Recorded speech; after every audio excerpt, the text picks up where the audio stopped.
The mind is a really crazy thing because it's the greatest device out there. In fact, the greatest supercomputer. Yet very few know how to use it to its full capacity. I'm here to talk about what is the mind, how you can use it to help you in your everyday life and not look down on yourself so much, because oftentimes what most people do is they look at the mirror and they're like, I'm ugly, I'm stupid, I'm not good enough. But these aren't things you should tell yourself because, well, for very many reasons. But first of all, if you keep empowering those things inside of you, those kind of thoughts, then you're going to form new neural pathways in your brain, which enlivens those things. And you don't want those things to get enlivened, because those become roadblocks for you and obstacles for you as you travel through your journey of life. First things first, you are not your mind. All right. Now, what does that mean? When I say you are not your mind, it's a really out there kind of concept, kind of abstract, but stay with me here because I'll do my best to explain it to you. So imagine you're the CEO of a company, all right? You have a boardroom and you have board members, and in those board members, one of those members is your mind. Now, your mind is like super great at what it does. It, like I said earlier, it is a supercomputer. So your mind is amazing at what it does. And what it will do is it will compile any information that the other board members, like your five senses, anything that the five senses gives it, the mind will compile it together and present it to you in a package. Now, as a CEO, if you're sleeping and you're not doing your job, then the mind will assume the role of the CEO, and it will ultimately start panicking and perform for a role it's actually not qualified for. A great example would be if you get a text from someone. Let's say it's from your workplace or a friend of yours, or just something that you feel like so compelled to reply to right away. All right? You get thoughts like, what will they think of me? What if I'm a bad employee or a bad friend if I don't reply? What if I'm terrible? If you listen to your mind, because that is your mind telling you those things. If you listen to your mind when it says to reply right away, it's usually not the best response. You don't really pause and think about it, think about what the other person needs to hear. You're just replying for the sake of replying. Most of the time, whatever you reply with, it's based on different things, right? Like fear, what if I lose my friend? Guilt, like, oh, I'm probably a bad friend if I don't reply to my friend. So many different variables are there just in replying to somebody, right? Now, as a CEO, if you're asleep and you don't assess all this, your mind is just gonna be like, yeah, reply, and you don't think about what you're doing. And then ultimately what ends up happening is that you do reply. The next thing that happens, let me just give you a walkthrough here. The next thing that'll happen is you're gonna think about your response and be like, oh my God, did I respond the right thing? Did I respond too long or too short? Should I send another response? What should I do next? So it really puts you through a loop, and it's like a never-ending loop, and it just puts you through a lot of panic and anxiety. And these are things that, if as the CEO you are awake, then you won't need to really face. And getting your CEO to wake up, that is the practice. Because right now we are being controlled by our minds. We're running like havoc. We're let loose and we're running around like a crazy headless chicken who just like does things and doesn't really understand why they're doing things, and then blames everyone else for things that are happening. It's not really fruitful and it doesn't help you in any way. So yes, so first of all, I just wanted you to learn how to differentiate your mind with who you are. You are the CEO. You make the decision. So when your mind comes to you and says, here's the information, my friend has texted me this, you get to decide as the CEO what is the most appropriate response, what the priority level of the response is. And as a CEO, you're very busy. You're always working on things within yourself. There are always things to do, always things to work on. There's always something going on. And it's up to you to decide what is the greatest priority right now. In my last live video, I told you about the flood that happened in my home. At the moment, I can't really live there. It's in very bad shape. There are no floors. The walls have to be like repainted, broken down, and so many issues right now. But at the same time, if all I do is think about that, then will I be fruitful with my time? Okay, you take it as information. It happened, but what do I do now? What I can tell you is what you do now is not something you need to worry about 24/7, you know? If I was only worried about my flood, I wouldn't be able to go to my parents' house and shoot a YouTube video today. This is why it's very important to really put things in a priority level and put things in a list in your mind, like of urgency, and let the CEO decide. You know, your mind, it primarily operates on things like guilt, fear, dread, ego, so many different factors. What I want you to do, just as a practice, a simple practice, is next time you get a text from somebody, from your friend, your family, your workplace, anything, whether it's an email or a text, just pause for a second and remember this video and just say, you know what, I am feeling compelled to reply. I'm not saying not to reply. You go ahead and reply. Just take a breath and say, I notice that I'm feeling compelled. Like there's this emotion inside of me, this surge, which is just like, oh my God, go and reply right now. I recognize that. Okay, I noticed it. Now I'll reply. You get it? And now when the next text comes, same thing. You don't just reply right away. You think, I feel the urge to reply. Let me just take one deep breath in and then I'll reply. By doing this, what happens is, remember the neural pathways we talked about earlier? Those neural pathways get wired, but in a very subliminal way to really bring you success. And I'll tell you how. If you can take a pause before replying to a text, then you will be able to separate your emotion through time. After doing this for quite some time, you will be able to separate your emotion between what you're supposed to do. So let's say you're going for a job interview or you're trying to make a decision of what career you should have. By the way, the next video is about careers that will be coming up soon. Side note, but let's say you're trying to make a decision like that. Then what you can do is you can, after taking a pause, you'll be able to really separate your emotions in that state as well. Because then you'll be compelled by other things like greed, or like ego, like so many things like, okay, I don't want to take this job because it's too small of a job, or it's too good for me. I'm not qualified for this job. See, they're both ends of the spectrum. And so if you take a pause, and you're able to develop that pause. It doesn't happen just the moment that you get that job and you're like, I'm going to take a pause when that interview comes. No, it's a practice. It's a skill. A skill gets built over time. So you will need to develop the skill and build it over and over and over again. But once you build it and once you master it, you will be able to look at something as it is and know exactly if something is right for you to do. So that is one of the core and key benefits to practicing this.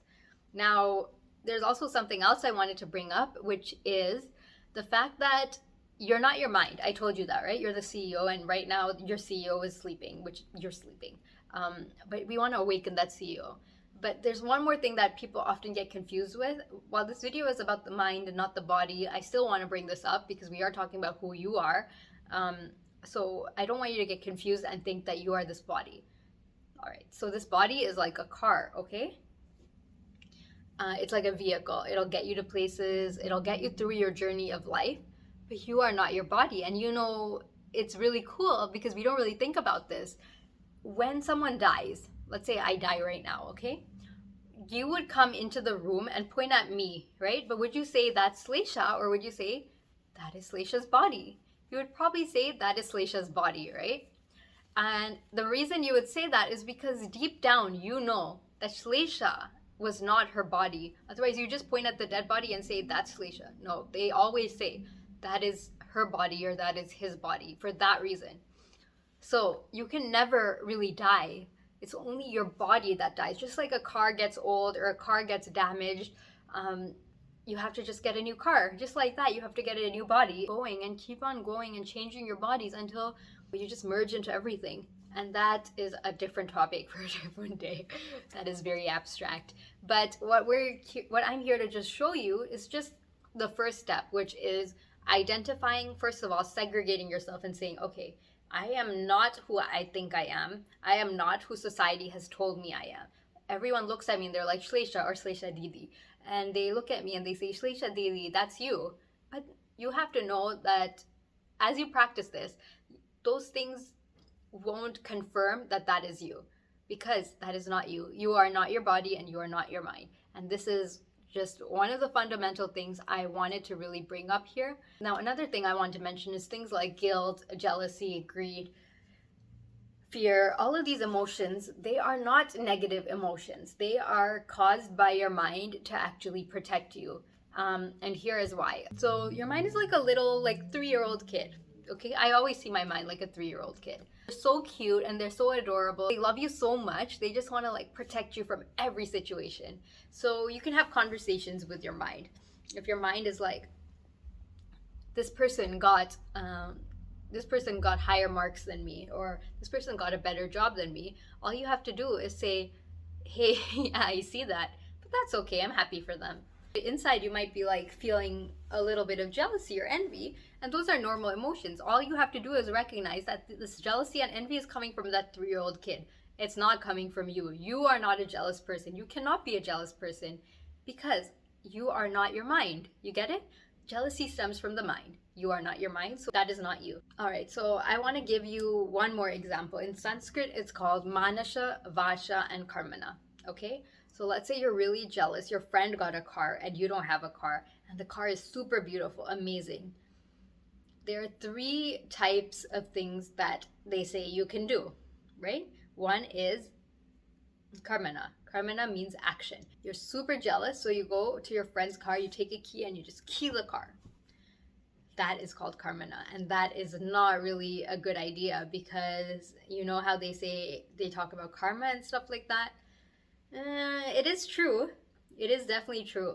It's not true in the way that you think and that in the way that is portrayed in mainstream media, but karma is certainly there. There's always an account to be settled. So it's not a good idea to scratch someone's car up.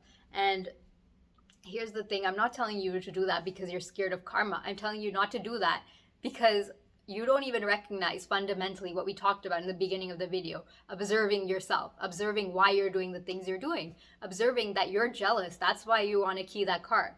Not because of anything else, not because you as the CEO told yourself to go and key that car. Nope. Your mind is telling you, and your mind is acting as the CEO. Your mind is frustrated. So you're acting on your mind's frustration. That is not a CEO's job. A CEO would never put their own company at risk. A CEO would only do things that are for the well-being of their company, the well-being for their growth, their company's growth. And you are your investment. You are your company. You are the thing that you are seeking. You are it. It's just you. All right? So you would never put yourself at risk like that. So the fact that you go ahead in the heat of the moment, you go and scratch someone's car just because you're jealous, that is karmana. And it's not because you're afraid of karma that you're not going to do that. It's because you observe that this is from your mind and this information is not fruitful. And your mind is the 3-year-old kid who wants to run your company. They're not qualified. And that is karmana. So the next one is vasha. Okay, vasha. You go up to your friend and you say oh, you got a new car. I see. It's okay. It's okay. Something like that. That's actually a very interesting example because a lot of people, what they'll do is they'll be like, hey, great car, so amazing, but it's filled with so much fakeness. It's not really real. You don't really go up to them and meaningfully say it. And you know what? Everyone has a bullshit meter in their system. Everyone knows when someone else is looking at them and talking to them, and they have a level where they're like, okay, this person doesn't really mean it. But when you go up to someone and you truly, honestly say, I am so happy for you. You got a car. I don't have a car yet, but it really is nice to see that someone in my age group did get a car. It really proves to me that I'll be able to get one soon too. I'm just so happy for you. And thank you for this experience of teaching me that I too am capable of getting a car. Something like that. You don't have to say all of that to your friend, but at least in your mind, if you're processing it like that, your friend will at the same time be moved. So vasha is speech. When you, out of your emotions, out of your jealousy, you go up to someone and say something like, what a car, oh, it's not that great, or it's okay, or oh, why'd you get a car at this age? Shouldn't you have spent your money on something else? That is vasha. All right, so you use your mind to speak ill. Again, yes, there is karma associated with that too, But we are not getting into karma in this video, and we don't do things because we fear karma. We do things because we want to observe ourselves and grow ourselves. Remember that. A lot of people out there, they try to put fear in you, like, oh, you'll get bad karma, you'll get like a bad lifetime. That's not why we do things. We're always after growth. We're always after learning. That is what I focus on in this channel. All right, so the next step is manasha. That means you just have an ill thought and you stop it at that. So manasha would be like, you think, oh, this person got a car. I wish I got a car. Just in your mind, all right? Now that's manasha. Now, if you can stop yourself at manasa, you stop yourself at your mind and you don't go and do something about it or say something about it, that is a great step, all right? Inside of you, you just acknowledge and you notice that, okay, I am having this thought, I am having this jealous thought, and you can have a conversation with your mind. Remember, your 3-year-old mind is just like frustrated that it wants stuff. Like, have you ever seen a 3-year-old or a little kid, a toddler, go after another kid's toy? As an adult, it might be like the cutest thing or the funniest thing. And you know, you should look at your mind just like that. Like, it's the cutest and funniest thing. Like, hey, you want this person's toy, you want this person's car. Like, that's so cute, right? So you just talk to your mind and you just laugh cutely and sweetly. And if you can, you just hug it and you just be like, you're so sweet. But it's their car, it's their toy, let them play with it. You will get yours when it's time for you to get it, right? That's what we would tell a kid. Now, that's what you should be telling your mind as well. So, yes, so that was Manasa, Vasha, Karma. I was not going to talk about that in this video because I thought it would get too long, but, you know, might as well, right? I would love it if I can give you as much information, helpful information as I could. But don't forget what we talked about at the beginning of this video, which is the next time you get a text from your friend or your colleague or your family member, you just take a breath, you pause, and you remember, Shlesha Didi or Shlesha said that, not to respond right away. Let's just see what happens. And you should really take life as an experiment. You should really try different adjustments to see how you grow yourself. Social media has really taken a hold of many of us. Instagram, TikTok, social media platforms have really put our attention just on that one platform, and it's making us scroll and scroll and scroll, or refresh and refresh and refresh, and it just makes us go in an endless cycle. And sometimes we're like, oh my god, how did my whole day pass on Instagram? Comment below if that's happened to you. That has happened to me many times before, where I'm on an app and I'm just like Instagram, or I'm just like, wait, I was there from morning and now it's like evening. How did this happen? You know? So these are things that I want you to be aware of. Just notice it's happening to you. And don't come up with any residual feelings after it. Just because you were on Instagram all day, don't say, now I'm so guilty, I'm a bad person, I'm a waste of a person. Those are thoughts from your mind. And that's something that your mind will say. It's something that your mind does. Your mind, it just wants to be the best, the most successful. It wants to live, right? It wants to live. And the way it's going to live is by making you feel like you're wasting time, as if it has somewhere to go. So anytime you're stuck, you can run an experiment. You can think, where are you going to go, mind? Like, sure, I was on Instagram all day and maybe I could have done much better things with my time, right? But it's done. It happened. We will work on that for tomorrow. Maybe tomorrow we'll limit our Instagram usage to 2 hours a day, or 1 hour a day, whatever. But it's already happened. There's no point thinking about it and feeling guilty about it and wasting more time because of it. Remember, when you just follow your mind, like I said in the beginning of the video, you're running around like a headless chicken. You're just running around, chasing your own tail, and you're running in circles. There is no benefit to it. And in order to be successful, in order to be great, like so many of the greats have done, they have really understood the fundamentals of their mind, and they learned how to make their mind work for them instead of working as them. Remember, you're the CEO. The mind doesn't work as the CEO. The mind is supposed to work for the CEO. So your mind collects the information, your mind notices things and observes things. So your mind will say, this is the state right now. This is what it looks like is going to happen. These are the different options that we can go with. But you as the CEO ultimately make the decision. And you cannot bullshit yourself, because deep down you know why you're doing what you're doing. You can cover it up as much as you like. When you go to sleep at night, you will know inside of you if what you did that day was not something you were supposed to do. If you hurt somebody, you will know you are not supposed to hurt somebody, because it'll keep bothering you over and over and over again. You can try and ignore it all you want. You can be like, I'm right, I'm right, I'm right.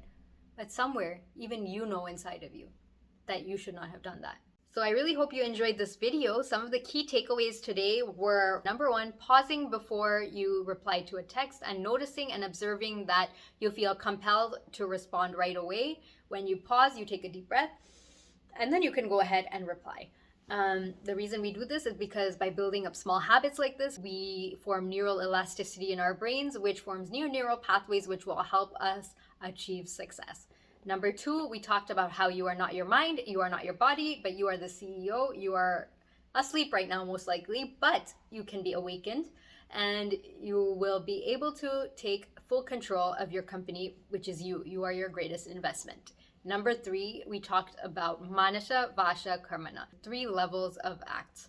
So take in all of that information. I gave you examples. I hope that it was helpful. And I hope that next time you apply these things to your day-to-day life, because there are always opportunities for you to be practicing. And when you practice is when you really uplift yourself and learn how to be better. I'm always looking for new ways to help you guys out, and I really want to be there for you in the best possible way. So type in the comments below if there's any type of content that you're interested in, if there's anything you want to learn about. I might have missed something. I really shot this without any scripting or without any notes, so forgive me if there were any mistakes. I'm super excited for the next video. The next video is going to be about careers and how to choose a career. And it's not just for students, because there are many people who are older who feel like they haven't settled down into their career yet. So comment below if you're excited for that as well. Do subscribe if you haven't already done so, and hit the bell icon to get alerts whenever I update.